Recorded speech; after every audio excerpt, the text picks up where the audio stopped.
Dear friends, welcome to Biblical Parivartana. Once again, welcome to Daily Devotions. దేవుని ప్రేమ ఇదిగో. ఈ దినానికి అంటే అక్టోబర్ 6వ తేదీకి చెందినటువంటి వాక్య భాగం ఎఫ్ఎస్సి పత్రిక 6వ అధ్యాయం. జస్ట్ 6వ అధ్యాయం అంతా చదవాలి. కానీ 19, 20 వచనాలపై మనం కేంద్రీకరిద్దాం. దీనికి ఒక శీర్షిక, ఒక టాపిక్ ఇవ్వాలి అంటే మేము భయపడకుండా ఉండునట్లు ప్రార్థించండి అని సంఘ కాపరి సంఘస్థులతో అనొచ్చా? మా కోసం ప్రార్థించండి, మేము భయపడకుండా ఉండటానికి ప్రార్థించండి అని అడగొచ్చా? ప్రార్థన చేసుకుందాం. May the words of my mouth and the meditation of our hearts be acceptable in thy sight, our rock and redeemer. Amen. చదువుకుందాం. ఆ 2 వచనాలు ఎఫెసీ పత్రిక 6వ అధ్యాయం 19, 20 వచనాలు. మరియు నేను అంటే పౌలు దేని నిమిత్తము రాయబారిన ఈ సంఖ్యలలో ఉన్నానో, అది ఎఫెసీ రాసినటువంటి పత్రిక ప్రిజన్ ఎపిజల్ అంటాం. ఆయన సంఖ్యలతో చెరసాల్లో ఉన్నప్పుడు రాసినటువంటి 4 పత్రికల్లో ఇది ఒకటి. ఎఫెసీ, కొలస్సే, ఫైలీమన్, ఓకే, కొలస్సే, ఫైలీమన్, ఎఫెసీ, ఫిలిపియన్స్ కూడా.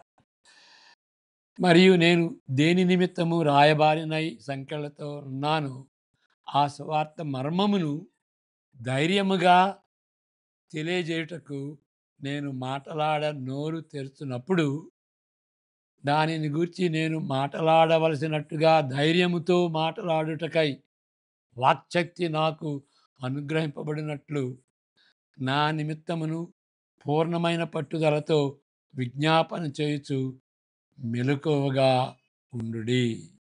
నా నిమిత్తమును పూర్ణమైన పట్టుదలతో విజ్ఞాపన చేయుచు మెలకువగా ఉండుడి అని అపోస్తుడైన పౌలు ఎఫెసీ సంఘస్థుల్ని వేడుకుంటున్నాడు.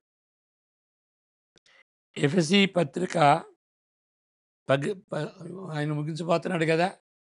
ముగించక ముందు తన కొరకు ప్రార్థించమని తన చదవర్లను అంటే ఎఫెసీ సంఘస్థులను పౌలు అడుగుతున్నాడు. నేను దేని నిమిత్తము, రెండోసారి చదువుతున్నా, దేని నిమిత్తము రాయబారిన సంఖ్యలలో ఉన్నానో ఆ సువార్త మర్మమును ధైర్యముగా తెలియజేయుటకు నేను మాటలాడ నోరు తెరుచున్నప్పుడు దానిని గూర్చి నేను మాటలాడవలసినట్టుగా ధైర్యంతో మాటలాడుటకై వాక్శక్తి నాకు అనుగ్రహింపబడినట్లు నా నిమిత్తమును పూర్ణమైన పట్టుదలతో విజ్ఞాపన చేయుచు మెలకువగా ఉండుడి. దీనిలో కొన్ని సత్యాలు మనం గ్రహించుకుందాం. మరి 3 విషయాలు మనం గమనిద్దాం. మొదటిది, ఆయన ద్వారా, పౌలు ద్వారా రక్షింపబడిన విశ్వాసులు ప్రార్థించుటకు కొన్ని మాదిరి ప్రార్థనలను ఉదాహరించినప్పుడు ఎఫెసీ 3లో, ఫిలిప్పీ 1, ఇంకా దయచేసి చదవండి, అక్కడ ప్రార్థించమని అంటాడు. సువార్త సేవ అంశము ఇక్కడ ఉన్నంత బలంగా మరి ఎక్కడ కనిపించదు. అంటే సువార్త సేవ నిమిత్తమై ప్రార్థించండి అని అన్ని చోట్ల ఇక్కడ అంటాడు. కానీ మరి ఎఫెసీ 6, 19, 20లో చాలా బలంగా అక్కడ కనిపిస్తుంది. నా కోసం ప్రార్థన చేయండి, సేవ కోసం ప్రార్థన చేయండి, సువార్త సేవ కోసం అని. అవును, వేరే చోట తన కొరకు ప్రార్థించమని అడుగుతున్నాడు. ఇది చదువుకుందాం. 1 తెస్సలోనిక 5:25.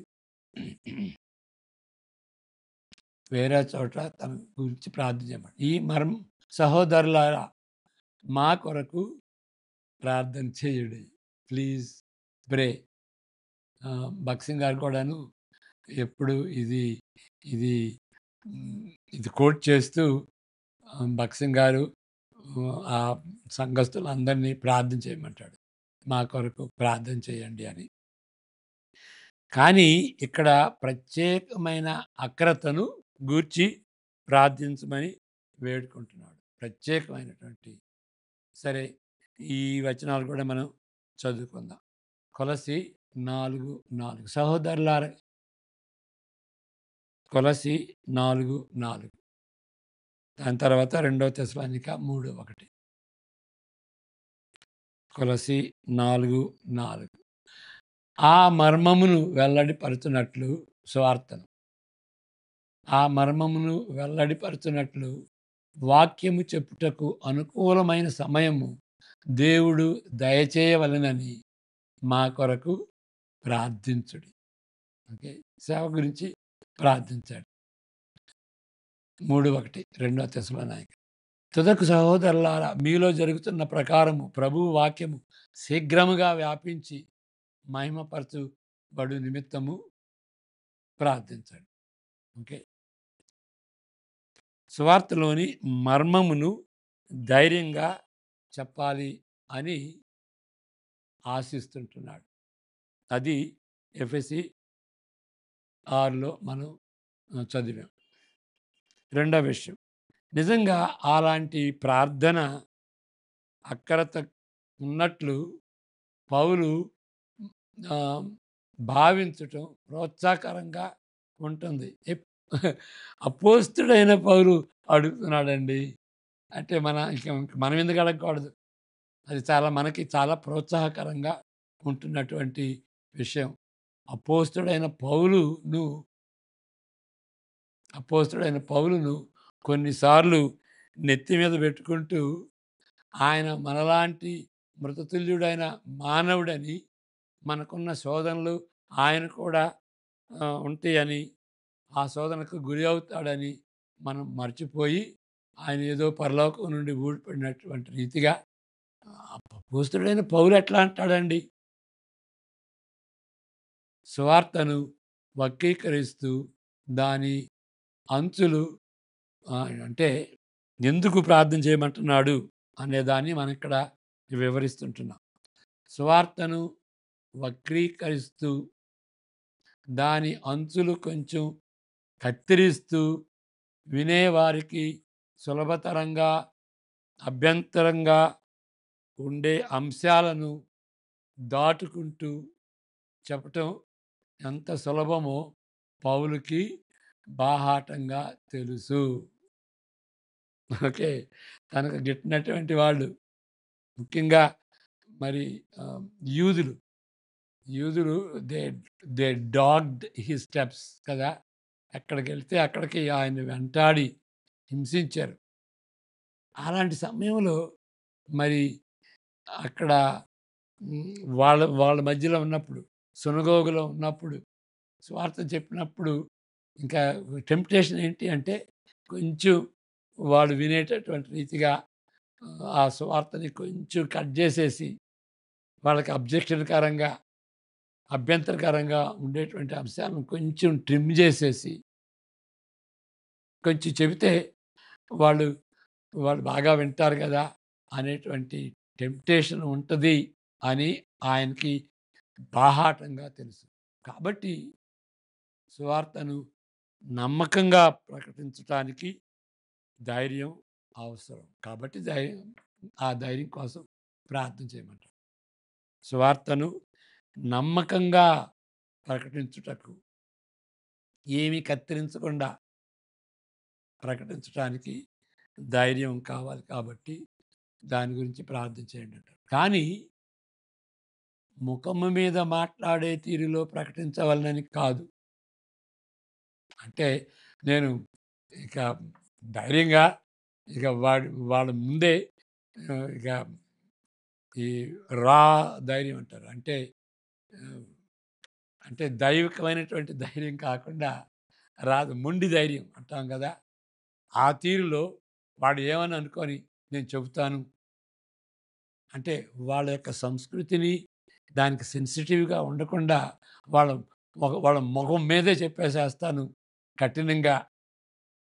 అలాంటి ఆ విధంగా చెప్పటానికి ఏదో అలాంటి ధైర్యం కావాలని ఆయన ఆశించట్ల.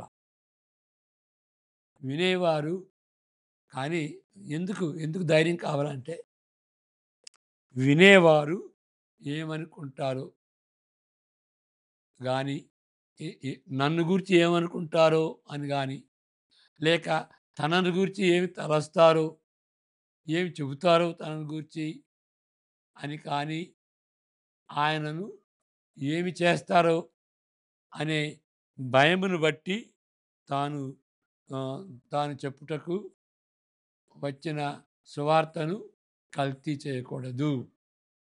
అందువల్ల ప్రార్థించండి. మరలా చదువుతాను. నన్ను గూర్చి ఏమనుకుంటారో కాబట్టి సువార్త వాళ్ళకి అనుకూలంగా ఉండేటట్టుగా సువార్తను కల్తీ చేయొచ్చు. ఆ ఆ విధంగా కల్తీ చేయకుండా మీరు ప్రార్థించండి.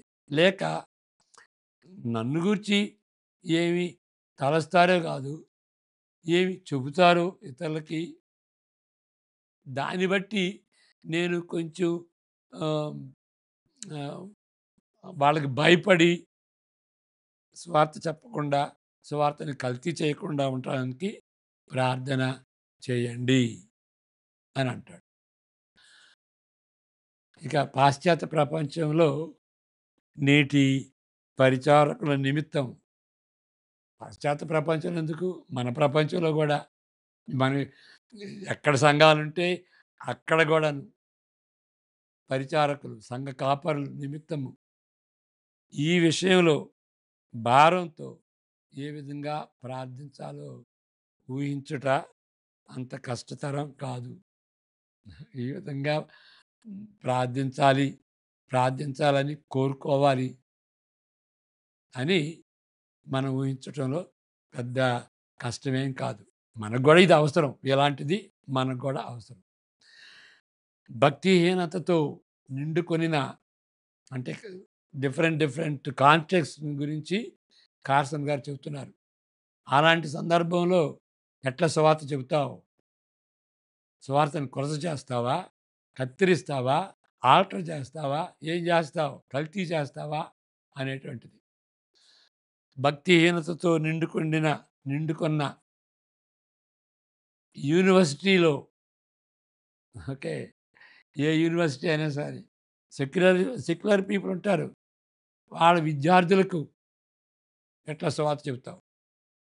లేక న్యూయార్క్ లాంటి లేకపోతే హైదరాబాదులో లాంటి పట్టణ వ్యాపారస్తులు, యవ్వనస్తులు 20-40 సంవత్సరాల వయస్సు గల యవ్వనస్తులు వాళ్ళకి చాలా తెలివితేటలు కలిగినటువంటి వారు.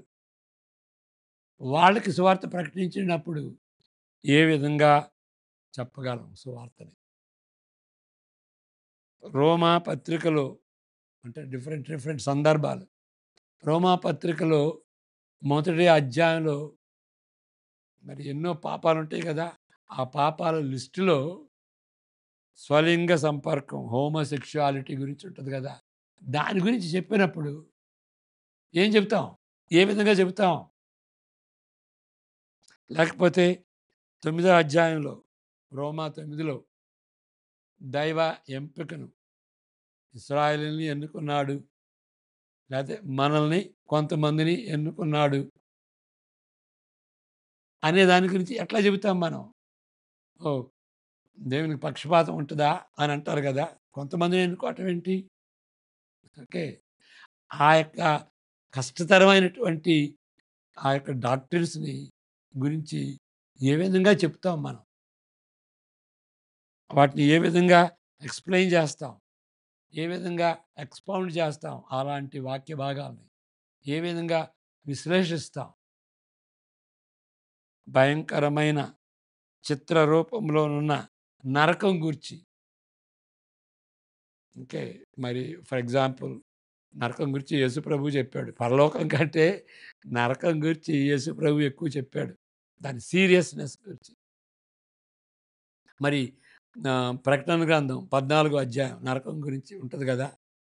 దాని గురించి ఎట్లా చెబుతాం మనం?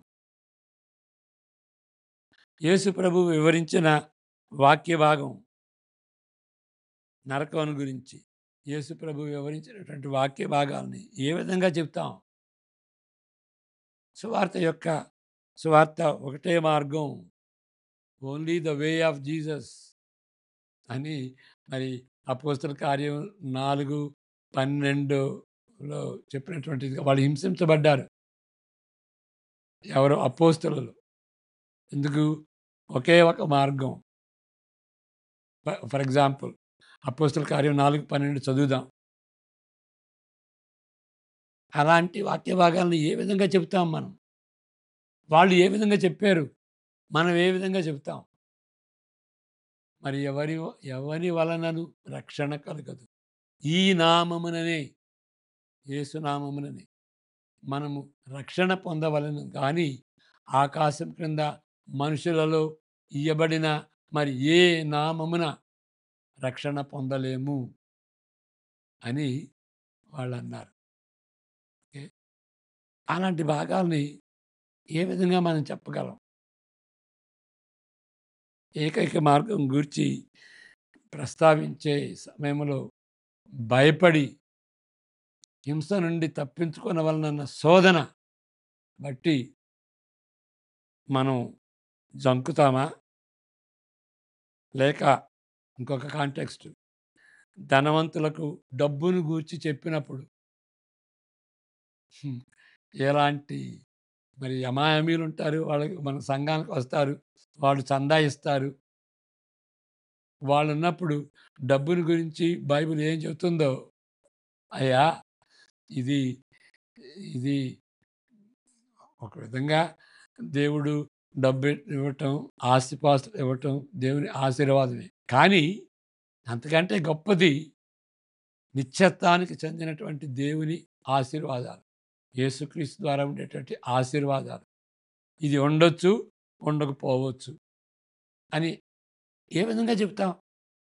ధనవంతులను అక్కడ పెట్టుకొని,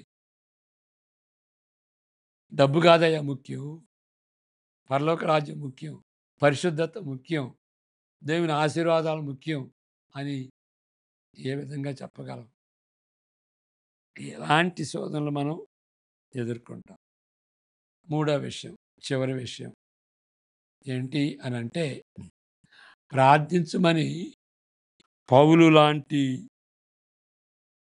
వ్యక్తి అడుగుటకు ఇష్టపడుతున్న విషయాన్ని నిర్లక్ష్య పెట్టకూడదు. ఓకే. పౌలు లాంటి వ్యక్తి మరి ప్రార్థించమని అడుగుతున్నాడు కదా! అలాంటి దాన్ని, ఆ విషయాన్ని నిర్లక్ష్యం చేయకూడదు.